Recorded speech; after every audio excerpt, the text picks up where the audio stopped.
Shalom Bapak Ibu yang dikasihi Tuhan. Saat ini kita akan merenungkan firman Tuhan. Mari kita berdoa.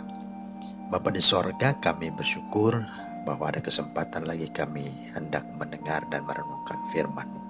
Kami berdoa kiranya Roh Kudus menolong kami untuk memahami firman-Mu, dan pada akhirnya kami menjadi pelaku-pelaku firman-Mu yang setia. Dalam nama Tuhan Yesus kami berdoa. Amin. Bapak Ibu yang dikasihi Tuhan, pembacaan kita terambil dari Pengkhotbah 3 ayat 11. Beginilah firman Tuhan. Ia membuat segala sesuatu indah pada waktunya, bahkan ia memberikan kekekalan dalam hati mereka. Tetapi manusia tidak dapat menyelami pekerjaan yang dilakukan Allah dari awal sampai akhir. Itulah pembacaan firman Tuhan bagi kita semua. Tema kita pada saat ini adalah waktu Tuhan pasti yang terbaik. Waktu Tuhan pasti yang terbaik.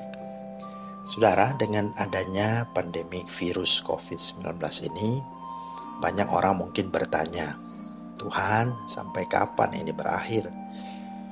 Tuhan, di manakah Engkau? Mengapa Engkau membuat kami harus mengalami seperti ini?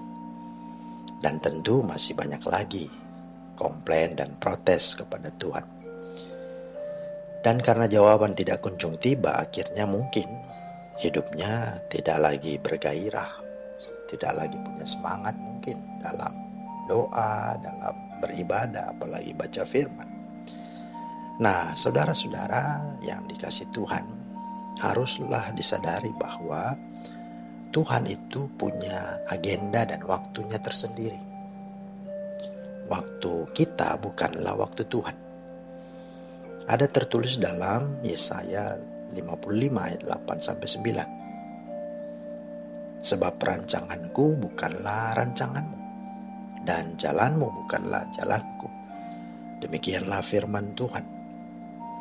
Dan dalam kitab Pengkhotbah 3 ayat 11 bagian B, di sana dengan tegas dikatakan bahwa manusia tidak dapat menyelami pekerjaan Allah dari awal sampai akhir.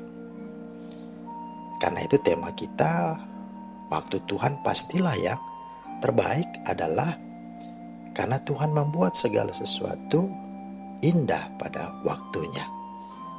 Nah, apa saja itu? Mari kita akan lihat 3 hal. Yang pertama, bahwa segala sesuatu itu ada masanya. Di dalam ayat 1a dikatakan segala sesuatu ada masanya. Bahwa Tuhan sudah sediakan kesempatan. Tuhan sudah takar dan tentukan kuota hidup dan masa berlakunya, yang kita sering kenal disebut dengan expire, termasuk virus corona. Jadi bicara masa itu bicara tentang sesuatu yang produktif. Jadi lagi-lagi jikalau ada orang yang meninggal terkena virus corona, itu bukan coronanya yang membuat dia mati, melainkan memang waktunya di dunia ini sudah habis, sudah selesai, kuotanya sudah habis. Contoh Hizkia dalam 2 Raja-Raja 20 ayat 1-6, 12-19. Yesaya datang oleh karena perintah Tuhan bahwa apa? Dia akan mati. Tapi Hizkia memohon lagi supaya dia diberi hidup, sehingga Tuhan mengizinkan dan memberikan dia kesempatan 15 tahun lagi. Tapi apa yang terjadi dengan usia yang 15 tahun lagi? Hizkia justru berbuat dosa. Sementara pada waktu Tuhan memanggil dia pertama, dia orang yang begitu didapati setia dengan Tuhan saat-saatnya waktu itu. Hizkia begitu hidup benar di hadapan Tuhan. Nah, mana yang kita mau pilih? Waktu Tuhan atau mau kita yang menentukan waktu kita? Itulah sebabnya kita harus bersyukur dengan semua peristiwa ini ada dalam waktu Tuhan. Termasuk orang-orang yang sudah meninggal. Kita percaya bahwa itulah waktu Tuhan. Bertepatan saja caranya adalah Tuhan memanggil dengan jalan yang menjadi penderita virus corona. Karena dia berdaulat memanggil setiap orang. Dan kematian itu bukanlah akhir dari segalanya. Nah, saudara bisa bandingkan ketika Tuhan mengizinkan kematian para rasul menjadi martir, kepada bapak-bapak gereja juga menjadi martir, dan juga mereka dianiaya, dibunuh. Apakah itu sesuatu yang kita katakan jahat, Tuhan tidak baik? Tidak. Ya, memang dengan cara itu. Ya. Karena itu jangan menghakimi. Karena itu hanya persoalan cara. Tapi yang jelas, selagi hidup, kata Paulus, bagiku hidup adalah Kristus, mati adalah keuntungan. Itu yang harus dipastikan. Nah, hal yang kedua, segala sesuatu indah pada waktu atau pasti yang terbaik, karena bahwa segala sesuatu itu akan sungguh indah adanya. Nah, sungguh indah adanya. Mengapa?